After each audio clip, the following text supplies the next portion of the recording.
We spent 5 days in Kyoto as a family of 5 using points and miles, and in today's episode, we are sharing all the things Kyoto with you, so listen in.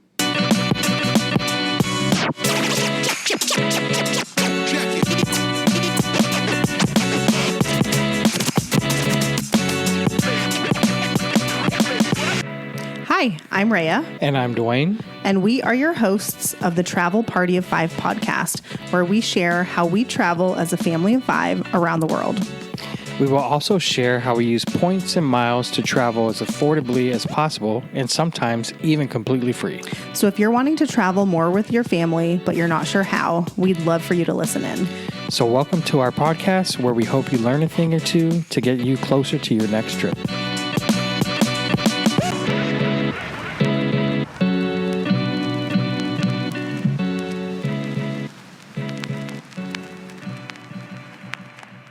Welcome back. Hello. Thanks for tuning in. We are super excited to share all things Kyoto with you today. And I feel like we have a lot to share because we did a lot. Like when I was thinking through everything we had to talk about, I was like, wow. We did do a lot. Yeah. So I guess we should just jump right in. I will add, I am going to do a Japan Q&A episode. So this episode will be about Kyoto. The next one will be about our second part of the trip in Tokyo. And then the one after that will be a Q&A. So I think there's maybe a couple things that I left out of the previous episode about how we booked certain things or the best way to go about it. And instead of, having you have to listen to all 4 episodes and kind of pick out the tidbits that you need, I'm going to put all the Q&A stuff in one episode for you. So that's very nice. I feel like that'll be things like how we booked bullet trains and all that fun stuff. And I mean, we'll still talk about it a little bit, when it's appropriate, but I also thought that just like a Q&A episode would be really good. Some people have already sent in some questions on Instagram that I didn't even think of that are great. So that is coming. So just a heads up on that. Yeah. And if Japan isn't on your list, it should be. Yes. We are still talking about it and we all miss it very much. Yeah. So when people ask us how our trip was, it's exciting to tell them what we did and how great Japan was. Yeah, my brother was just over last night for dinner, and we haven't seen him since we got back, and so we were chatting all about it, and I found myself, like, reliving it over again, and it just kind of, like, reinforced that we were like, oh, man, we can't wait to go back, so. And generally, like, we are not ones to revisit a place, like, a lot. Not because there's anything wrong with it, just because there's so much of the world that we want to see, so. Definitely going to go back. Yeah. Okay, so let's rewind a smidge and remember. So we were at the Hyatt Centric Ginza in Tokyo for 5 days. Great hotel. Fantastic. By far the nicest hotel of the trip. Okay, and so then we took a bullet train or a Shinkansen. Is that how you say it? Yeah. From Tokyo to Kyoto. By car, this is like a 5 to 6 hour trip. And by bullet train, it was 2.5 hours? I don't even think it was that long. I think you said it was going to be 2.5 hours, and it was more like 2. I'm pretty sure it was like 2:15 maybe. Something, but it didn't take as long as you said it was going to take. Well, so we, okay, let me think this through so I can give you the right information. So we took a taxi? Did we take? So yes, we did take a taxi to Tokyo Station. Yes, we took from the Hyatt Centric Ginza, we took a taxi to Tokyo Station to get on the bullet train. You can take the metro, 100% you can. We just didn't want to lug the kids plus all of our bags. Like the metro's maybe, I don't know, a 5 to 6 minute walk from the Ginza. And then you got to go down all the stairs. Me and Dwayne are basically the ones carrying all the bags. Our oldest can carry one, but we have to carry like a suitcase in each hand and whatever. So we took a taxi. And we ordered it through the Uber app, actually. So, I mean, they are taxis, but you order it through Uber, I think is how it works. And so we get to Tokyo Station. it is a little bit confusing, but basically you just need to follow the signs that say like bullet train or Shinkansen, because it's like a different entrance than the metro, obviously, if that makes sense.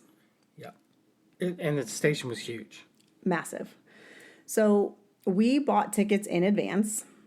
I do think you could buy them at the station if that's what you're more comfortable doing. If you do want to buy them in advance, which I guess I would recommend, if it's like a major public holiday or something like that.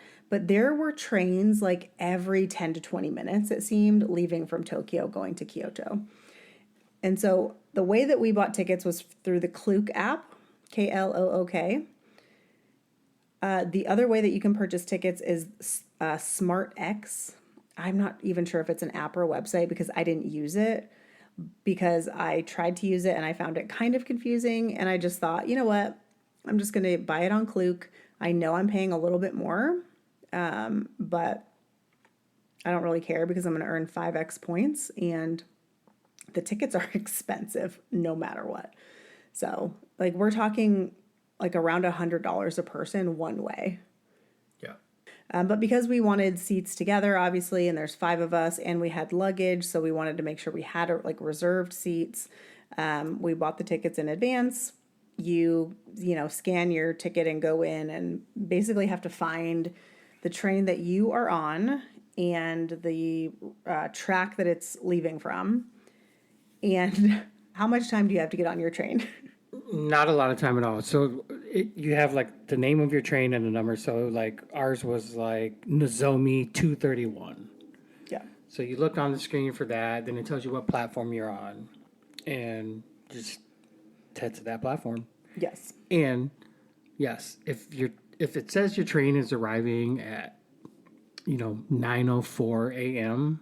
and leaves at 9:05 a.m., it's getting there at 9:04 and leaving at 9:05. Yes. So Waiting for nobody.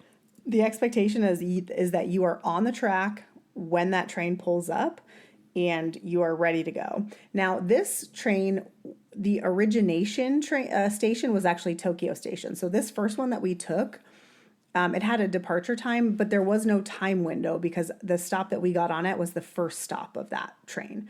So it actually was there for longer, but they were cleaning it and stuff. So the train pulls up, everybody gets off, then they close the gates and they clean it. And then when it's finally time to board, which is generally just a couple minutes before the train leaves, they open the gates again. And when you go up to the track, you are also going to like line up by your specific car. So like your tickets will say like car 5, seats, whatever. Yeah. And so you will find on the floor, or the doors, depending on the train station, it'll say car 5. So Yeah, and you just line up there and get ready to get on. hop your ass on that train. I mean, even when you're getting off or the train makes a stop, it announces, hey, please be ready to get off. Yeah, to get off the train when this train stops. So Because- you have to get your stuff together before the train stops. Yes, you should. There will not be, if you have luggage and everything and the train has like a 1-minute stop, you will not have time and you will be stuck on that train. So Yeah. always start preparing and getting your stuff ready before the train even stops. The other thing that I was going to say is, we all had luggage. Again, we all have the away carry-on luggage. It's the away bigger carry-on, so it's carry-on sized. We brought them all on the train with no problem. There was luggage racks like above our heads. They're not big though. So I don't think they're luggage racks. They're just like a little shelf. I mean, yes, obviously it's for luggage if you have some, but there's also luggage compartments that are by the exit door that can hold bigger luggage. yes, and so there is all like the spots for the bigger luggage he's talking about. I do think you have to reserve them. So when you purchase tickets, it will basically give you the option, like, do you need reserved luggage space? And sometimes it's open and they will announce that it's open and you can use it. But if it were me, I would probably be reserving that if I had really big bags. We never reserved any luggage space. We put it all above us, and it was completely fine. The other thing you'll probably want to do is maybe bring some food on the train. Yeah. So you cannot eat on the metro in Japan, but you can eat on the bullet trains, and a lot of people do. So, Yeah. And there's a lot of places in the station to get food. yes, either to sit down and eat it or to bring it with you. What is it called? Ekiben? Okay, yeah, so you'll see signs that say ekiben, and it is basically a Japanese boxed lunch sold at train stations for eating on a train journey. So, yes. Or a bento box, which is, call them. Or which I Well, call them. ekiben is the Japanese term, I think. Bento is also a Japanese term. Okay. I'm just saying, I saw a lot of signs around the train stations that said ekiben, so they didn't say bento. But definitely get a meal. Yes, we ate a meal on every single train, I think, that we were on, except for maybe the one to Hiroshima, which we'll talk about. Okay, so the bullet trains are great. They do go very fast.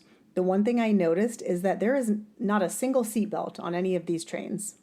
So I think that's a testament to how safe they are.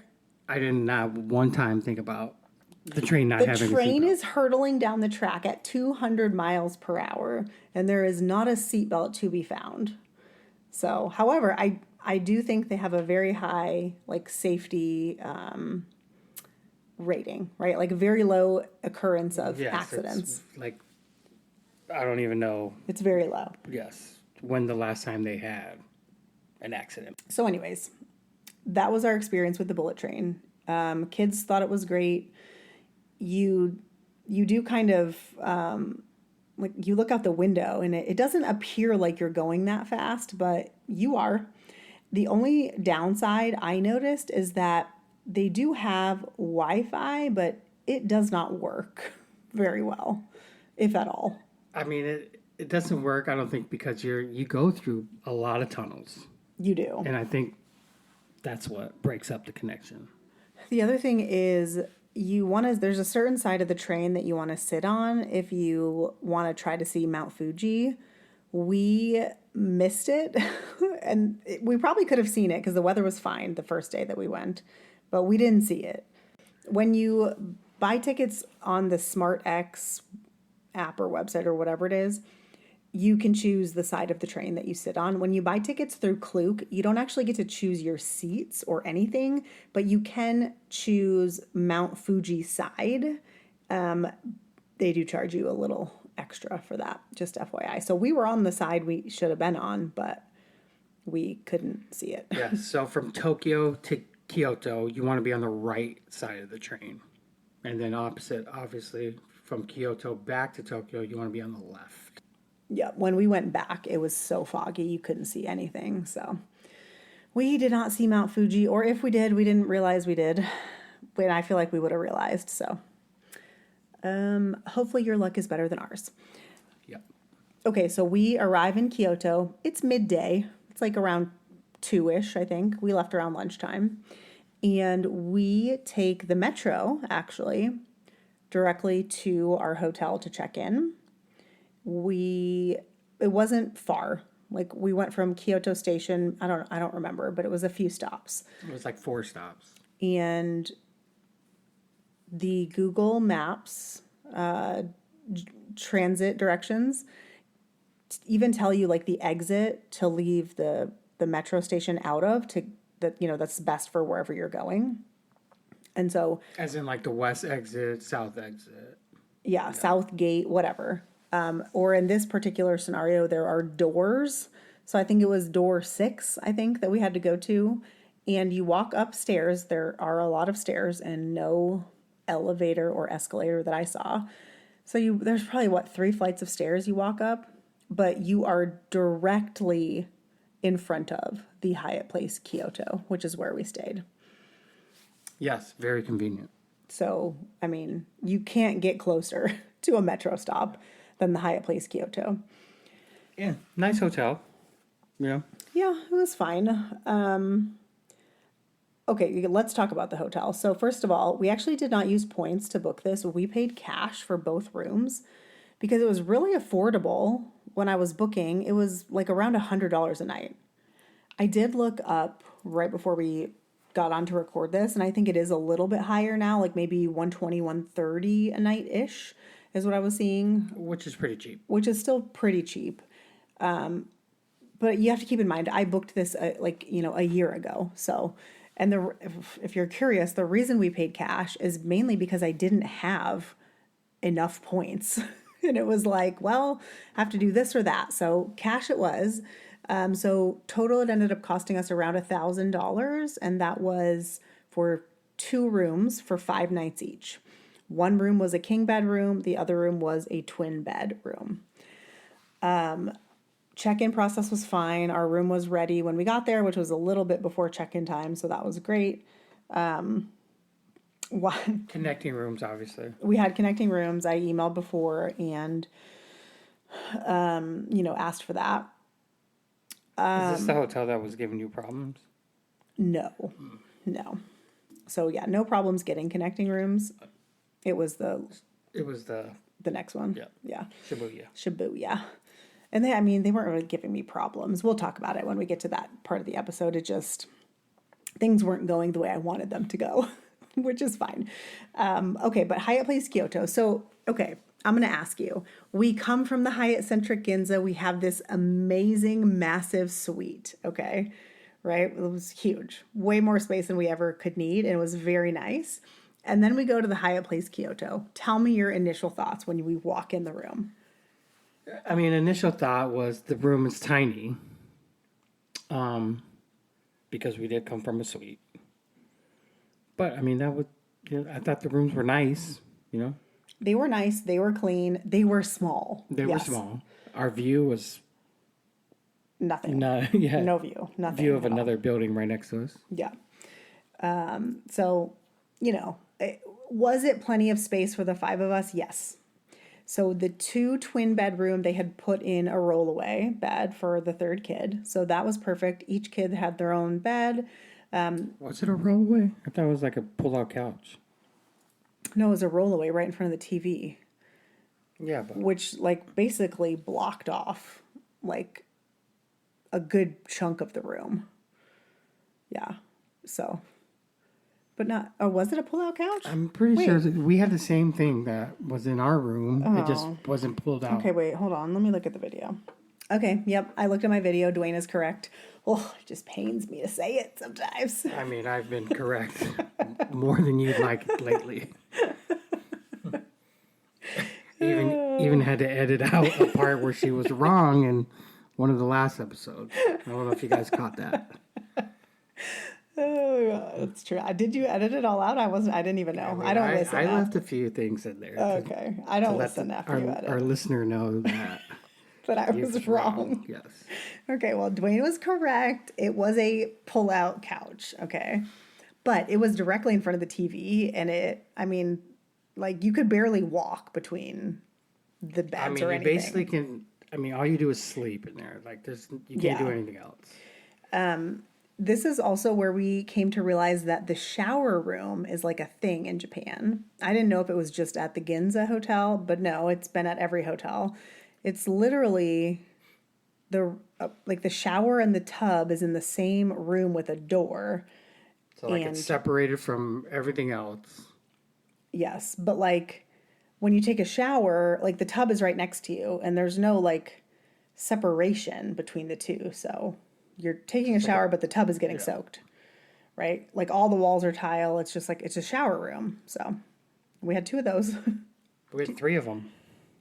In the Hyatt Place Kyoto? Oh, I meant at each hotel. Yeah, no. So anyways, king bedroom, twin bedroom, connecting, 2 bathrooms, plenty of space for the 5 of us. Just definitely a letdown from the incredible suite that we had. So... that was a little disappointing, but disappointing isn't even the right word. It just was the room was perfectly fine. It was fine. Yes, I don't want to say that it wasn't fine. It just was ugh, what is the word I'm looking for? Not bougie enough for Yeah, you. it just wasn't very, yeah. It didn't feel fancy. I think that's the best way to describe it. I mean, we didn't need it. We were on the go. Yeah, the we had whole time we were in lot of Kyoto. plans. The breakfast in the hotel, so they did not cover breakfast for all 5 of us. They very specifically only covered 3 people. They told us that at check-in, but again, sometimes they tell you that, but then the restaurant covers it anyways. That did not happen here. They definitely only covered it for 3 of us. Because obviously I'm like, well, okay, there's going to be 3 people in my room then, and then 2 people in Dwayne's room. But we actually did not have breakfast at the hotel more than one day. Yeah, we did one day. 2 of our kids had it twice. Yeah, there was one day where they really wanted breakfast from the buffet, but the rest of us did not. So we literally sat while they ate their free breakfast, and then we left and went to 7-Eleven. That was our plan. So, And their breakfast consists of cereal. the kids. Yeah. Yeah, the buffet has everything you could need. Like, it's fine. The Ginza was definitely better, but this buffet is fine. Like, it's sufficient. It will suffice. I mean, it's better than any Hyatt Place in America that we've been to. Oh, yeah, for sure. 100%. There is a coffee shop / little cafe directly next to the Hyatt Place. You can get there without even going outside. And that was very good. That was, It was called School Bus Coffee cafe or something. Their coffee was super good. The only negative, really good. The only negative about this place is they don't open till 8 a.m. And Which is crazy to me. they could make so much money between the hours of 6 and 8, I feel like, because all the tourists are jet lagged and everyone wants their coffee early in the morning. I will say the Hyatt Place Kyoto has espresso machines in the lobby that you can use that are free. But you have to bring the coffee cup from your room to use them. There are no coffee cups available for you to use in the lobby. Yes, and this coffee joint was also a bakery. The school bus coffee, yes. Yes. So tell about when you went there, because we ate from there a few times. Yeah. And everything was great. Everything was great. Their malasadas, which were the best, I think. They were so good. So good. But yeah, they had all types of pastries. And one morning I went, and there was another American there, and he's like, "Hey, if you haven't tried this, it's really good." While he was purchasing 4 of them. It was like a salmon bagel with, I don't even know what was on it, but Yeah, it was like a smoked salmon bagel with red onion, cream cheese, some lettuce. That would never be my first option, but I got one because he sold me on it, and it was actually pretty good. It was really good. Really good. Yeah, so we grabbed breakfast from there a couple days. We had some 7-Eleven breakfast the other days. So, but I mean, their coffee was super good. Their coffee was super, super good.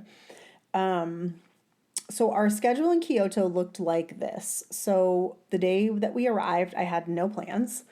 And then the next day, I also, the plan was just to kind of explore Kyoto.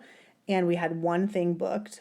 And then the few days after that, we did, in no particular order, a day trip to Nara, a day trip to Hiroshima, and a day trip to Osaka. And then we went back to Tokyo. So those are the things we did in Kyoto that we'll dive into now. Go ahead. No, I was going to say, where did we go first? Well, I was going to say the first night that we arrived, we did ask the hotel if they had any recommendations for ramen. We were looking for a good ramen restaurant. And the girl, I think you said, Dwayne's the one who asked, but didn't she seem kind of confused and looked up on her phone? She wasn't confused. It seemed like she never has had that question asked to her, do you have any recommendations? And I thought, that's weird. Or usually, the last hotel we were at, the first hotel, we asked for recommendations, and she had, they had a little pamphlet paper with printed. Yeah. with a bunch of recommendations. This hotel did not. Yeah, that's what we were looking for. But, I mean, she did point us in the direction of a ramen shop, and we went there. Yeah, I mean, I thought it was pretty good. it was pretty good. It was no Ginza ramen, but it was very good still. I did a nice learn little cozy little ramen shop. it was like the kind of place where you take off your shoes and sit on the floor. Yeah. So that was the first time we did that. So that was cool. Of course, we cautioned the kids 17 times, like, you have to be quiet in here. They did pretty good. They did a good job. Pretty good. I did learn I don't love miso ramen. So that was just a little learning experience for me. But I do like the tonkatsu ramen. So Yeah, because we basically switched ramens. yeah, we each ordered one and we each liked the other person's better. So we switched. If I can remember the name of it, I'll put it in the show notes. But it was walking distance from the Hyatt Place, and it was a cute little Like a 2-minute walk. cute little shop. Okay, what did we do first? Okay, for the first day was our full day exploring Kyoto, and we went to Nishiki Market. We didn't have a great experience here. I think if we were to go back, we would do it differently. But we tried some of like the fruit. We tried the creme brulee sweet potato. We did try some sushi. The sushi wasn't very good. I think the meat is the way to go at this place, and we didn't really have a lot of meat. So Yeah.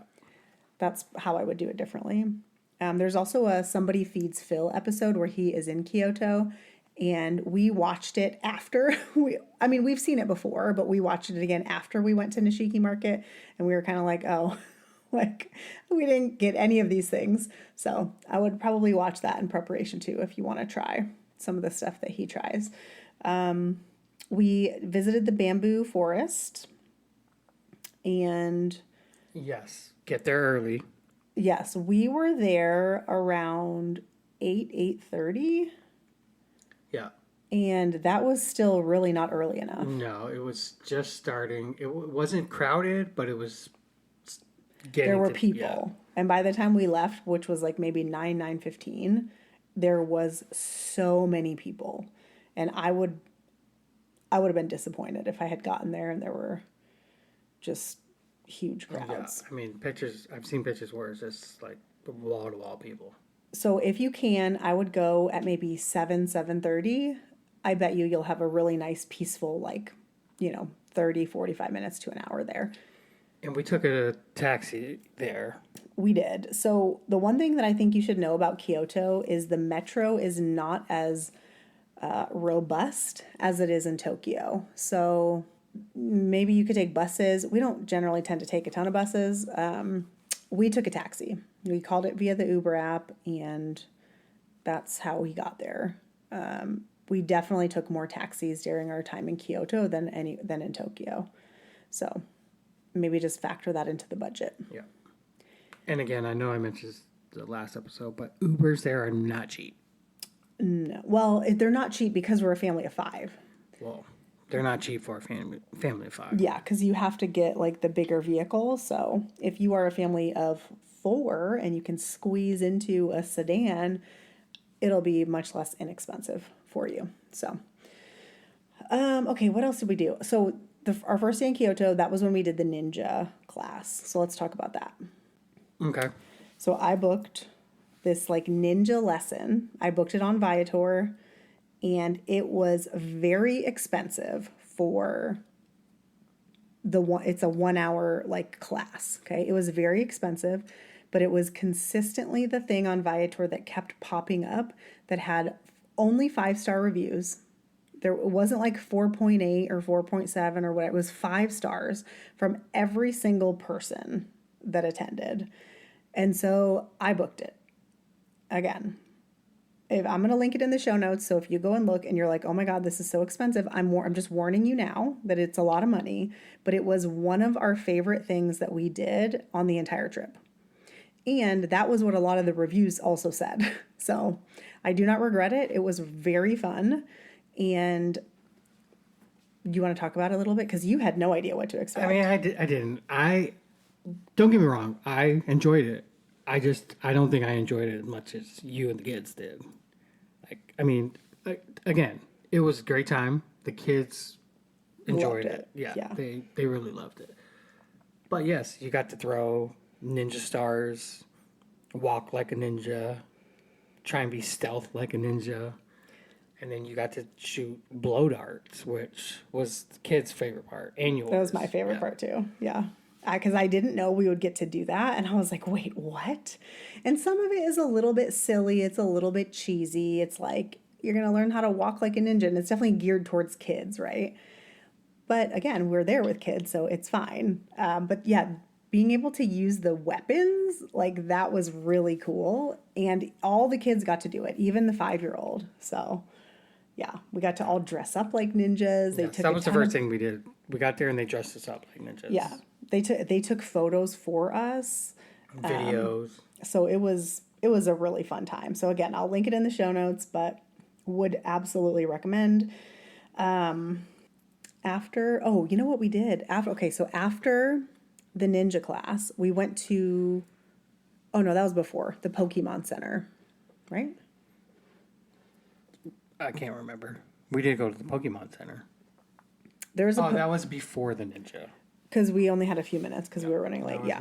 And the Pokemon store was absolutely nuts. So if you have a Pokemon fan, there are these things called Pokemon centers, and there's a few. I think there's one in Tokyo, there's one in Kyoto, there's one in Osaka, and we popped into the Pokemon Center right before the ninja experience. It was so incredibly overwhelming with so many people. It was packed. I was really glad that I could say like, hey, we only have 10 minutes and then we have to go, so we're not late for our ninja class. Yeah, but they had everything Pokemon. Like, yes. They probably have whatever it is you want. Yes. And so, and then after the ninja class, we went into the Gion district of Kyoto and just kind of walked around. That's the district where they have like the geishas and all that. We didn't really see much of that, but we just kind of wandered around and we just walked around. And then headed to another sushi joint, a conveyor belt. Yeah, we tried another conveyor belt sushi restaurant. And this one I would say was better than the first one we did in Kyoto. We were able to we tried a lot of different types of sushi, just trying to figure out like what do we like all that. So that was fun. There was a few that were good. The sea bream, I enjoyed that. Yeah, it was way better than the first one. It was the Denny's of sushi. Yeah.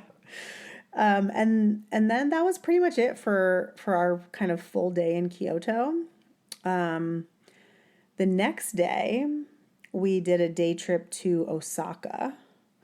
But before we went to Osaka, we woke up early and we went to the Yasaka Pagoda, which is a temple that Dwayne really wanted to see. Yeah.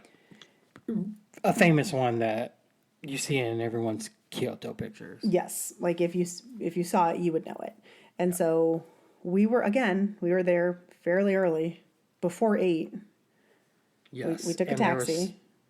Still a lot of people. Yeah. A lot of people. So your photo ops were interrupted by many people. Yeah. The Park Hyatt Kyoto is near this temple. We walked right by it. And so if you're staying at the Park Hyatt Kyoto on points, first of all, you must be a points millionaire, especially if you're staying with a family, because that baby's $45K a night per room. So there's that. But really, really nice hotel from what we saw. Yes. And we didn't even see much of it. No, but yeah, it looked it was in a very peaceful area. And you could absolutely walk to this temple super close. So we did that. We visited, we took some photos, and then we got on a train to Osaka. We did not take a bullet train. However, I might next time, because we got on a metro it took a long time. Like it took like almost an hour because it kept stopping. And so what you want to look for. And we were on an express train. Yeah. And yes. And it was an express train. But I think there's also limited express, which stops even less. So if you don't want to pay for the bullet train, limited express is likely what you want. And you can see in the directions that you're like the transit directions, how many stops it's going to make. And so if you're trying to decide between two trains, check that out. The fewer stops, the better. So it took a long time. The kids were like, oh my God, like when are we going to be there? For context, the bullet train gets you there in 15 minutes. Super fast. So if you want to pay for that, if time is of the essence, do that. How would you like describe Osaka? I mean, very busy. I mean, everywhere in Japan's, well, the main cities are pretty busy, very touristy. But I mean, the culture and the beauty's still there. But Osaka was very busy. We went to the what is it, Don Quixote? Dotonbori section of Osaka, where you see the big Running Man picture. That place was packed. We also ate lunch there at a little teppanyaki place. Yes. Which I thought was pretty good. It was great. The meat was the best part. Yeah. We ordered this steak and then we immediately ordered more once we got it and ate it. We also tried the okonomiyaki, which is it's like a savory kind of pancake that sometimes has seafood in it. It was octopus. Yeah. Right? Yeah. It was okay. It was fine. We all tried it. The kids all tried it.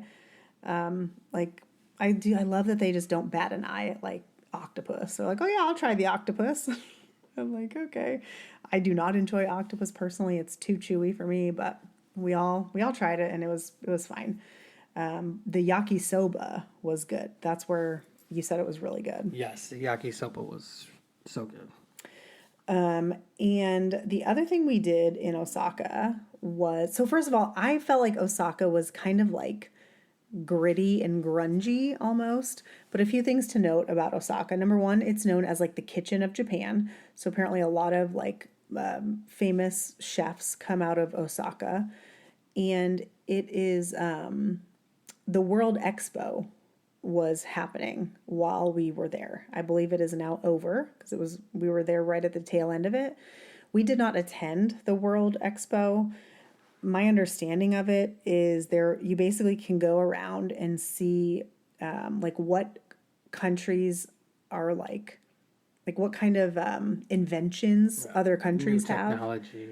Yes. But you have to buy tickets in advance and you have to it's a whole process.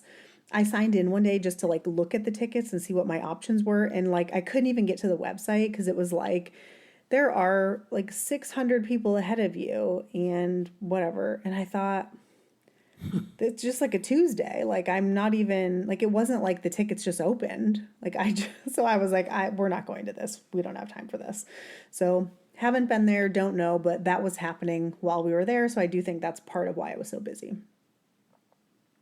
There is a caption hotel by Hyatt in Osaka. So if you wanted to stay there, you could stay there on points. I think it's a category 1, and it would probably check off a Hyatt bingo box since there's only a few captions around the world. So keep that in mind if you want to stay there. My favorite thing we did in Osaka was karaoke. We went to, I think it was called Rainbow Karaoke, maybe?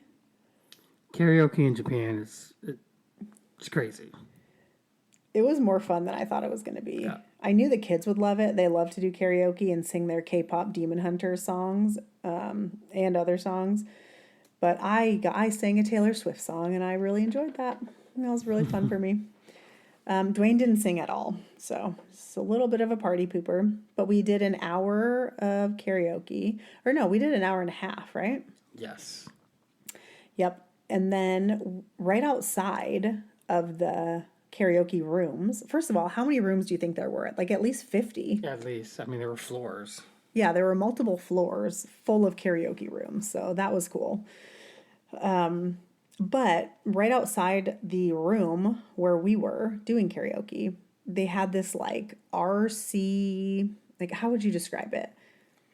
It was a big sand pit with RC like excavators and dump trucks, and I mean it just looked super cool. So we did that for a good half an hour. Yep. Yeah, me and the kids enjoyed that. You even controlled one Yeah, for a little I bit. did because our 5-year-old was like, I can't do it. Yeah, so we just sat there and played with remote control excavators, and we were just like digging up dirt. Yeah, we were looking for treasure, we said. And so that was also really fun. Like Japan is like full of so many fun things, you know? Yeah, it was a great time. And the last thing we did was we went to the Pokemon Center. That was the last thing we did that day because we had told the kids when we were at the one in Kyoto, we were like we'll go to another one. Oh, we also tried to go to a few of your stores that you like to get shirts from. Yeah. So we were at these like malls and kind of walking through looking for, I don't know, Stussy and Bape. Babe. Yeah. You struck out there, right? I did, but next time. Yeah. So we went to the Pokemon Center. The kids all had souvenir money from Grandma and Grandpa. Which again was crazy. It was also right next to the Nintendo store. Yeah, it was a lot. There were people Pokemon battling, like adults. Yeah, they had like a section where you would battle Pokemon. Yeah. And and it was full of people doing it. Yeah. So, and we were there, I guess it was like maybe a Sunday that we were there. So, I guess yeah. Yeah, but the kids all got some souvenirs and they enjoyed that. And then we took the train back. We did take the limited express train back, so it was a little quicker. Yes, by now our kids were exhausted. Yeah, it was a long I mean, day. we all were exhausted. It was a long day. It was a lot of walking. But the fun doesn't stop there. So then the next day, we did a day trip to Hiroshima. We took a bullet train there and back because, again, Hiroshima is quite the distance from Kyoto. It's totally doable in a day trip, in my opinion, but you have to take the bullet train. So the bullet train was about an hour and a half.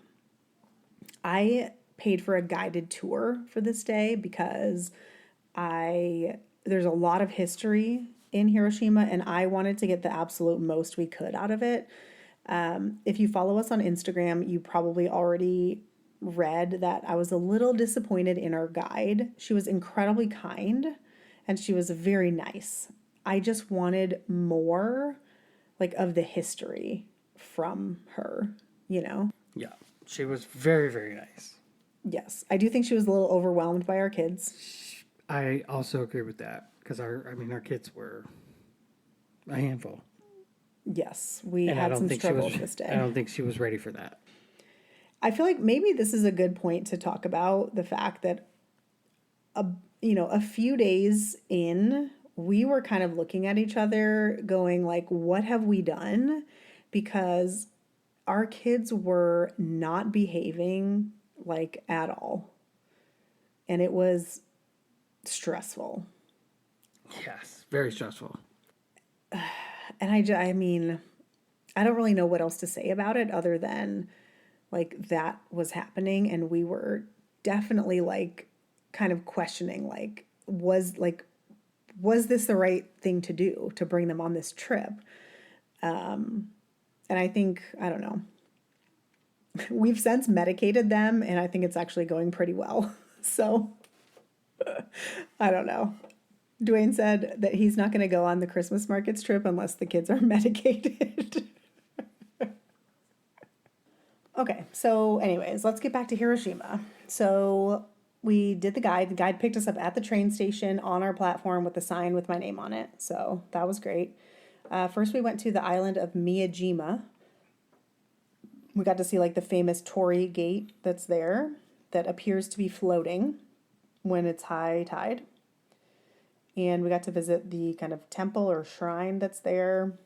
And we got to hike up a very peaceful, like mountainside little village. But our kids were kicking and fighting each other in one of the temples. So. Yeah, so we got out of there as fast as we could. And then we went to have lunch. We had lunch on Miyajima at a restaurant that the guide coordinated. So, anyways, we ate food. So they have these oyster farms that you see as you take the ferry over.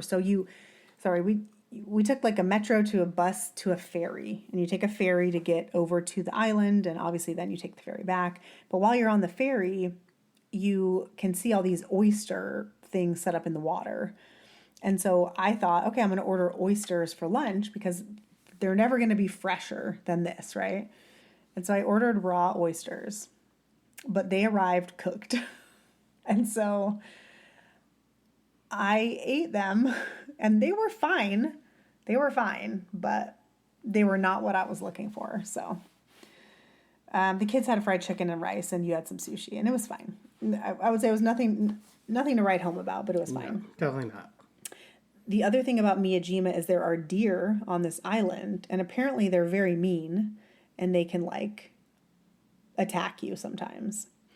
Our kids completely disregarded this tidbit of information and were caught several times petting the deer. And one time they were feeding the deer with some food, like a donut that a stranger gave them to feed the deer. So, yep. I don't even remember that. That was when we were in the restaurant and they went outside when we were leaving, Yeah. when the deer was like at the door. Yeah. They were like, oh yeah, this like lady gave us a donut and we fed the deer. And I was like, oh my God. Okay. So anyways, so then we, after lunch, we take the ferry back and we go to the Peace Museum in Hiroshima. And this is very graphic and in full transparency, not for kids. Our kids were the only kids there, other than like babies who don't understand what they're looking at. And in hindsight, I probably wouldn't bring my young kids to this museum. My oldest, yes, he's almost 12. He's learned about World War II. The little two, I would not. It's the beginning of it is very graphic, showing you the effects of nuclear war. The only saving grace we had was this part of the museum was so crowded that the kids couldn't see a lot of the stuff on the walls and like the pictures. And there are like photographs, there are paintings, like depictions of, the effects. Like, I mean, there's pictures of, what it looked like after the bomb went off. Yeah, I mean, it's very sad and graphic. I mean, there were people crying in there. Yes. So the whole purpose of the museum is basically just dedicated to educating people on the effects of nuclear war, which I do think is very important. And I wish that I could have spent more time like reading through some of the stuff that was in there. But with the kids, we just were kind of zooming through it, mainly so that they didn't get overwhelmed by what they were looking at. We did get to see like to scale, not to scale, but like what's the word? A scaled down version of the How big the bomb was and what it looked like. Yeah, both the one that hit Hiroshima and the one that hit Nagasaki. We learned a couple of things that we didn't know, which number one is that the bomb detonated above the city. It didn't like hit the ground. It detonated in the air, which is what was supposed to happen, I guess. Yeah, which I found crazy. Yeah, neither of us knew that. And, we learned a little bit about kind of like where the target was and where it actually hit. There is one building that's still standing that was destroyed by the bomb, and it is still standing basically as a daily reminder, again, to the effects of nuclear war. And so, like, you can literally walk right by this building. It's cordoned off, so you can't, like, go in it, but you can walk up very close to it, and it was really interesting to see. All the rubble is still in it. Like, it's just crazy. Yeah. And then the last thing that we did with our guide was we went up to, I need to look up how to pronounce this. Do you know? I don't know, but it was a building owned by Mazda, she told us. The Orizuru? Yes, the Hiroshima Orizuru Tower. And we paid, so it wasn't included in our tour. We paid extra to go up to the top, but these were like, I mean, stunning views Of the whole city. the whole city. It was incredibly beautiful. And you can see when you're up there, you can see like the bridge that was the kind of main target for the bomb. You can see the building I just referenced that, you know, that was hit by the bomb that still stands today. And you can see the river and like You can see I think it's the Osaka castle that was, you know, off in the distance. Just beautiful, stunning views from up top. the Osaka castle? Or what? I mean, Hiroshima castle, sorry. Yeah. Yeah, I mean, yeah, everything is like so lush and so green also. It was really stunning. I have videos on Instagram. If you haven't seen them or don't follow us over there, go over and check it out because there's a Kyoto highlight and it's for sure in there. The other cool thing about going up here was to get down. Oh, they also had like games up there and you could like build an origami crane and drop it down this thing. They had a bunch of stuff for kids. It was cute. Yeah. And then they had a slide that you could take down. It was a little bit disappointing because the slide stops at every floor and you have to like... And it's made for kids. And we tried to go down it, but I had to get off it. Like, after the first floor, I was like, this is not for me. I went down as far as I could, but yeah, it was... I mean, I was like kind of questioning the safety of it until I got on it. And then I was like, oh, this is not dangerous at all. So... but again, I feel like the Japanese just try to add fun into the things that they do and build and all that. So, and then that was the end of our day. We took the bullet train back and. No, did we take the bullet train?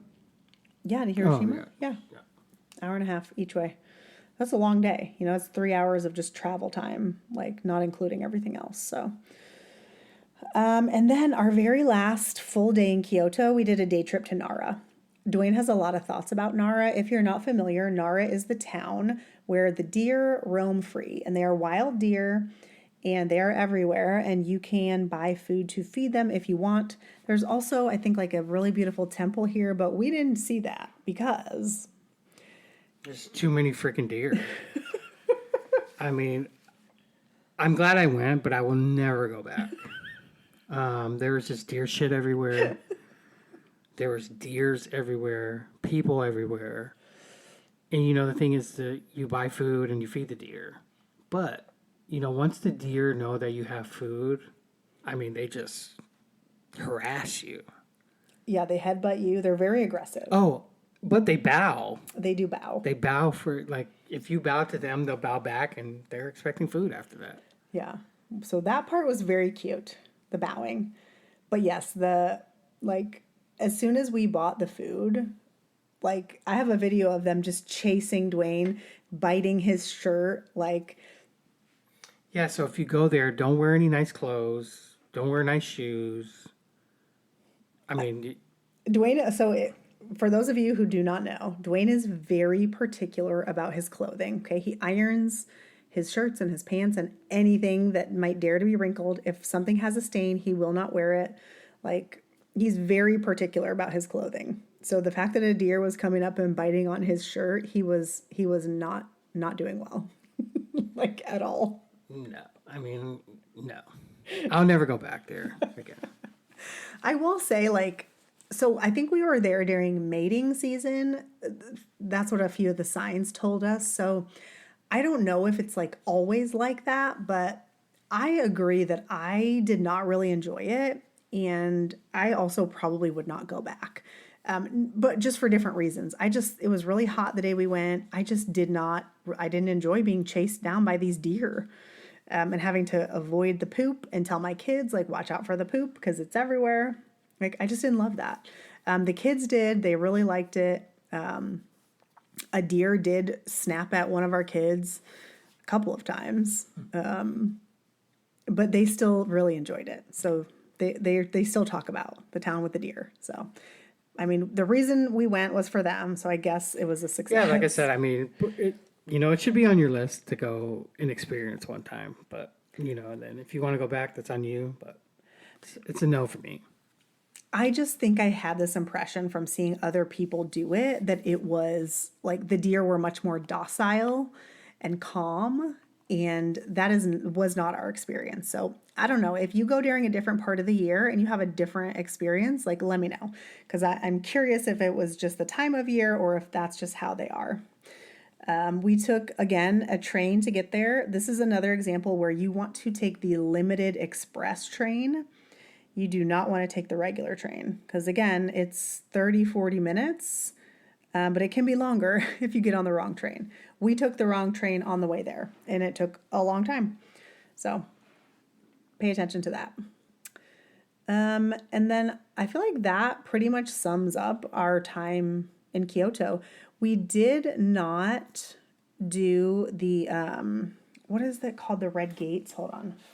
The Fushimi Inara, like the shrine, the red gates that you see. We did not visit there because, again, that's a place where I think you need to go super early if you want to avoid a lot of the crowds. And there was just not a day where we could go super early because we had so many of these other day trips planned. So we missed out on that this time. I think it's fine. I would probably try to check it out next time. But what are you going to do? You can't do everything. Yeah. There was one place that we ate breakfast that I want to call out to. We did walk there from the Hyatt Place Kyoto. It was maybe a 10-15 minute walk. It was called Bread Espresso and, like the ampersand, and that's what it was called. I tried to find it on Google Maps so I could link it, and I actually couldn't find it, but it exists and it is there. So if you are at the Hyatt Place Kyoto, look for this restaurant because you can walk there. They had pastries, they had breakfast. It was one of the best breakfasts we had the whole trip. It was very, very good. You sit on the floor. They have it's a very small room with like 4 tables basically that we were in. And so we sat at one of them. Again, you sit on the floor on little pillows.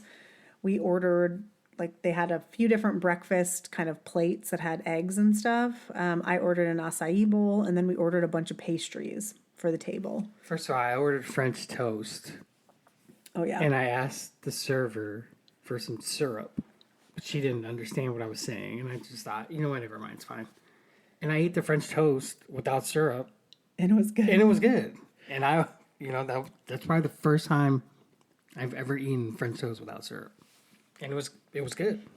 But the best part is the table next to us was also American, and they asked a different server for syrup, and he brought them syrup. Yes, he did. And I was like, oh, whatever.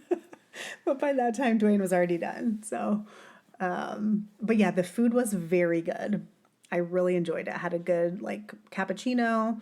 The pastries were good. Everything was good.